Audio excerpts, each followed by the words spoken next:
Team India head coach కోసం BCCI గత నెలలో దరఖాస్తులకు ఆహ్వానం పలికింది. ఆన్లైన్ ద్వారా ఈ అప్లికేషన్లను స్వీకరించింది. మే 27వ తేదీ వరకు ఈ అవకాశం కల్పించింది భారత క్రికెట్ బోర్డు. అయితే టీమిండియా కోచ్ ప్రకటనకు ఆదరణ కరువైందని తెలుస్తోంది. ఇప్పటి వరకు చాలా దరఖాస్తులు వస్తున్నాయని అందరూ అనుకున్నా ఒకే ఒక్కరు మాత్రమే ఈ పదవి కోసం అప్లై చేసినట్టుగా సమాచారం.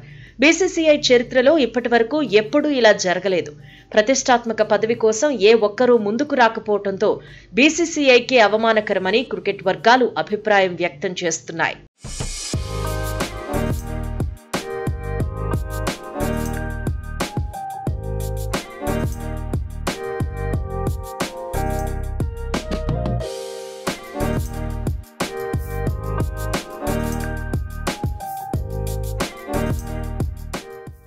టీమిండియా హెడ్ కోచ్ గా ఉన్న వారికి ఇతర బోర్డుల కంటే జీతభత్యాలు, అలవెన్స్లు ఎక్కువగానే ఉంటాయి. అయినా కూడా టీమిండియా కోచ్ పదవికి ఎవరూ ఇంట్రెస్ట్ చూపడం లేదు.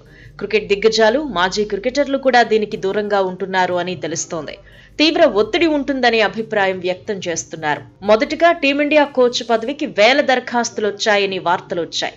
సచిన్, ధోనీతో పాటు ఇతర దేశాలకు చెందిన మాజీ క్రికెటర్లు కూడా టీమిండియా కోచ్ పదవి పట్ల ఆసక్తిగా ఉన్నారు అని, దరఖాస్తు చేసుకున్నారు అని న్యూస్ వైరల్ అయింది. కానీ దేశవాళీ క్రికెట్ పై లోతైన అవగాహన ఉన్న వాళ్లనే కోచ్ గా ఎంపిక చేస్తామని బీసీసీఐ ప్రధాన కార్యదర్శి జైషా చెప్పడంతో ఆ వార్తలకు బ్రేకులు పడ్డాయి. దరఖాస్తుల గడువు ముగిసి చాలా రోజులవుతూ ఉండడం, ఇప్పటికీ టీమిండియా కోచ్ పదవికి ఎంతమంది దరఖాస్తు చేసుకున్నారు అనేది బీసీసీఐ చెప్పకపోవడం ఆసక్తిగా మారింది. తాజాగా క్రికెట్ వర్గాల్లో ఒక న్యూస్ హాట్ టాపిక్ అయింది. టీమిండియా హెడ్ కోచ్ పదవికి ఒకే ఒక్కరు అప్లై చేసుకున్నారు అని వార్తలు వినిపిస్తున్నాయి.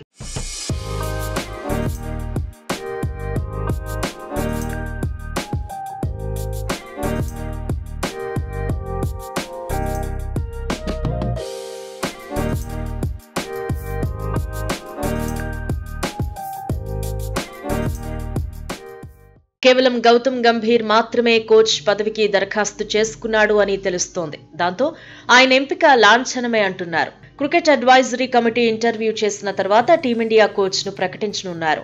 ఇక ప్రస్తుతం భారత జట్టు ప్రధాన కోచ్ గా రాహుల్ ద్రవిడ్ ఉన్నారు. ఆయన పదవీ కాలం ఈ టీ20 వరల్డ్ కప్ తర్వాత ముగియనుంది. కొత్తగా బాధ్యతలు అందుకునే కోచ్ 2027 డిసెంబర్ చివరి వరకు కొనసాగాల్సి ఉంటుంది. అయితే హెడ్ కోచ్ పదవికి ఒకే దరఖాస్తు వచ్చింది అనే వార్తలపై బీసీసీఐ ఇంకా స్పందించలేదు. దీనిపై క్లారిటీ ఇవ్వాల్సి ఉంది.